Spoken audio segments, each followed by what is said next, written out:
Thank you, Doc Nelson. All true stories, unfortunately, some of them. However, I did want to do a few thank yous first.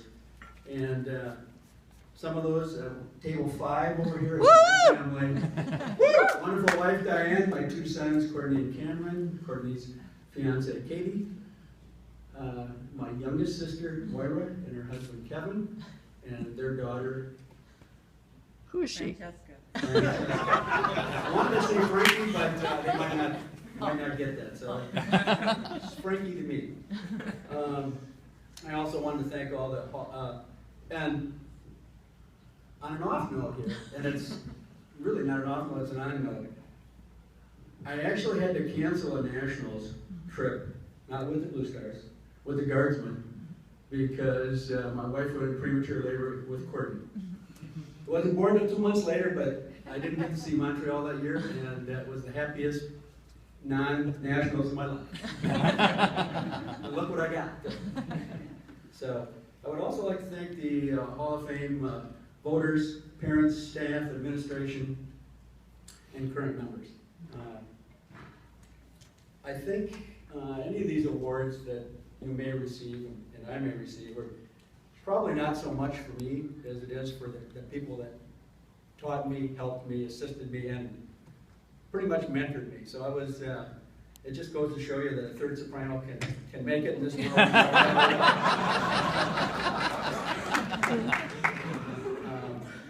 And I would like to also, before I go too far, is to really thank and congratulate Charlie, Brad, and Dawn on a wonderful achievement. And they all deserve it.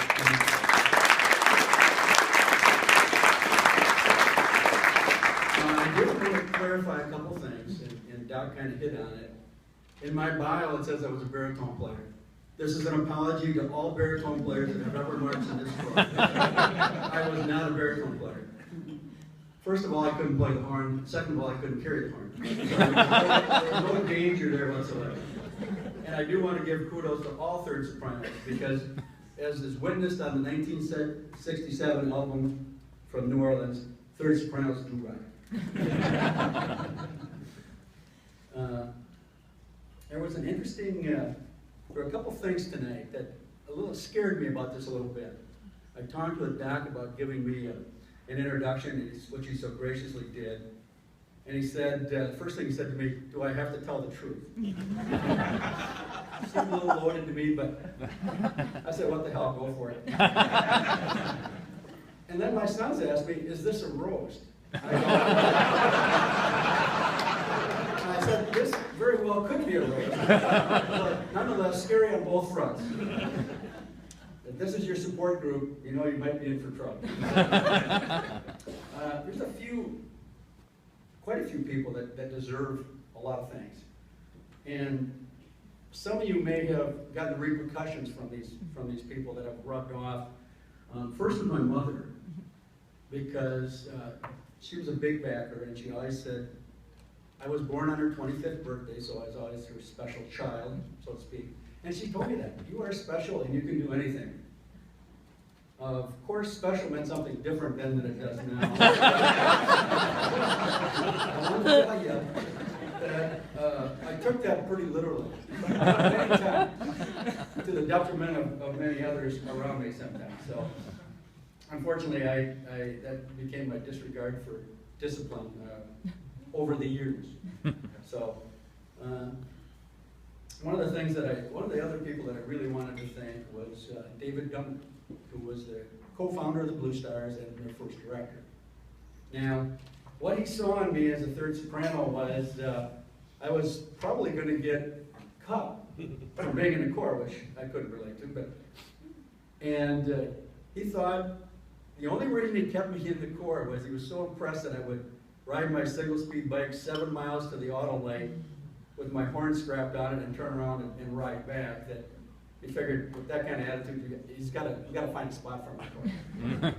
So that was pretty impressive. Now, however, he changed his tune during my time and his time together, and it was kind of an extreme change, because then he once again labeled me an agitator.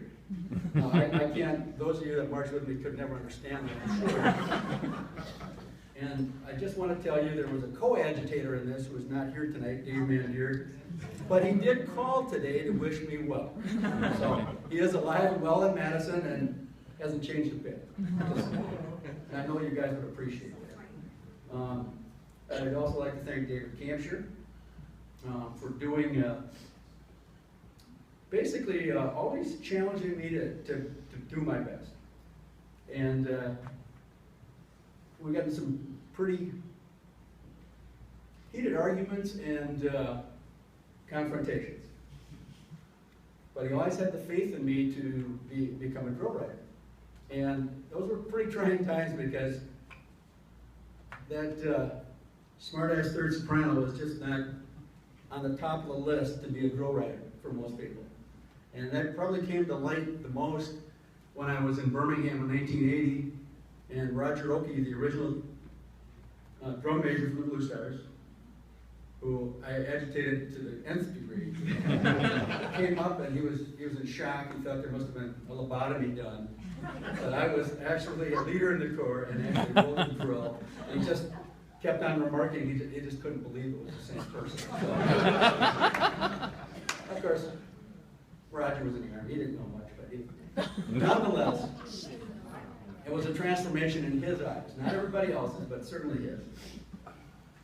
So one of the things, I did become a drill writer, and part of it was from architecture, and a lot of it was for thanks to two people, Doc Nelson and Frank Van Voorhis, who's not here. And most of you in this room, or a lot of you in this room, know both individuals. They took care of me for 3 years while I marched. Actually, when I was a technician, and actually learning how to clean drill. Doc taught me a lot about design and innovation. Frank taught me a ton about discipline and cleaning. Two of the stalwarts in this area. And just to let you know that I was their assistant for 3 years. And then I became the caption head, and they were my assistant for 5 years. And just let that sink in a second. How many jobs have you ever been at where somebody who was the boss then became the assistant and did it seamlessly? I mean, that was a real teamwork. And you could only imagine that if you sat down in their drill writing sessions. And I got to hand it to them. They were outstanding. They were the best people that could ever teach you. And they stood by me through thick and thin, and I really appreciate that. I think that's a credit to them and a credit to this Corps, because that's the way this Corps works. One of the things, there's a few people, on a little bit of a morbid note, that are no longer with us. My brother died in a car crash following the drum corps in Delaware, Texas in 1972. It was kind of tragic for me, and the rest of the year was kind of a blur. Dave Norval, who many of you don't know, some of you do, the original members might know, the snare drummer from Rockford, who let me off at my house when we were having an adult beverage, or a few, and went to one more bar and crashed his car and was killed. And he was a great friend of mine. Actually, he got me to go march with or at least for a couple practices, with the Displaying Vanguard. So that was my year that I did march with Blue Star, 1968.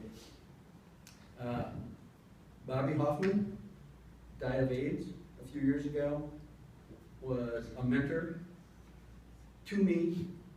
And I guess one of the things that he would, and to this day would always rub me, was that we'd spend an all-night session writing drill, and he'd go, "Well, that's pretty good. Is that the best you can do?" And he knew that would piss me off to sit down for another night and write drill more. So, but in the end, the product was always better. And he did teach me one thing, that he had a philosophy, and it wasn't only his, but he had a philosophy that you judge against yourself. and not against the other corps or the scores or anything else. And that really hit home, because in this day and age, and in any business, anything you go into, it's about judging against yourself. And I thought that was really important. And the last one, who's a person that just died within the last year or so, was Jerry Kirby from the Anaheim Kingsmen. And we got to be really good friends. And again, he respected my talent, my creativity, but he was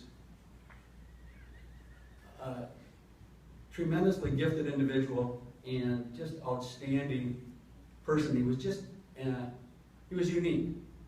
And Jerry was Jerry, and he was something else. He died in a car crash about a year ago. So that's kind of sad. So enough of that. I would also like to thank Al Timmerick, drum major in 1975, worked on the marching staff for another 5 years, and he was my all-night drill riding partner for years. And he was tirelessly, well, and Diane's roommate for a number of years. I don't know if that was good or bad. I haven't figured that part out. All my kids have light colored hair, so I guess.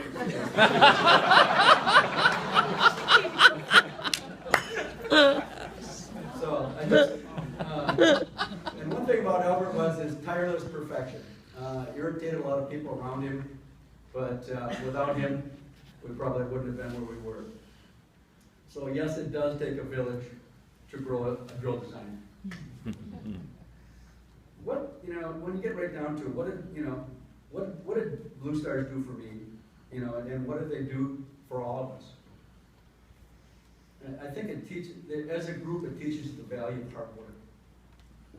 I learned a lot of things, and those all-night sessions taught me a lot of discipline, taught me a lot of hard work, personal satisfaction.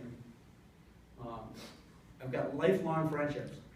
It was really a joy tonight to walk in and see at least a dozen of the original Blue Stars in this room. That was 50 years ago. Think about how many groups you can go to 50 years later and see that. You don't see it. Those guys could ask you anything and you do it, even after 50 years. And some of them haven't seen it 20 or 30 maybe. So that's what you have to look forward to as a Corps. It's a lot deeper. Now, when I was in the Corps, I was a stat freak and everything was about the score. And when I was almost to a certain degree, when I was a staff member, tremendously competitive. But you get so much more out of it than that. That you're never going to remember that score, but you're going to remember every person in this room, every story that they all have, and I have lots of them. The lifelong friendships are always going to be there. The value of teamwork and goals is something to, my dad never got that. My mother understood it. My dad never understood it. He died when he was 47, so I was 22 years old. He never could quite get it. Why don't you go out and get a job and get a car like everybody else? 12 hours a day. How come you don't get paid? No, you don't understand this. Now, my sons asked me a question, and I decided the best way to answer it was to be honest. They said, "Dad, were you a good musician?" And I said, "No way." I said, drum corps was a social activity for me. And it very much was, especially when I marched. Not quite as much when I was a staff member, but mostly when I marched. But the things that I got out of it were incredible. Social skills, analysis, tact, negotiation skills, positive thinking, goal setting, all those things that you use in business, you use in any of the other organizations you're in. I got it here. I got it with this group, most of them in this room. That's a big thing. And you might get this later on, and there are people that will come up to you, and now it's on Facebook it happens, which is really nice. I helped start a charter school with a student of mine from Bucor, a color guard person, who's now got a PhD and is an administrator in school. We started our second charter school, and that's the kind of people that come out of this group. They're lawyers, they're architects, they're business owners, they're CFOs of corporations. That stuff just doesn't happen.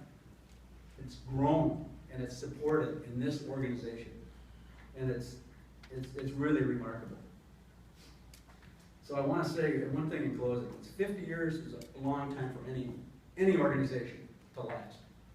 And it's certainly changed, but it has lasted. From the first parade in the Crescent to the national DC power that they are now, there's been a lot of changes. But there are some things that never change. And here's for another 50 years of tremendous youth and adult activity. And the end does crown the word.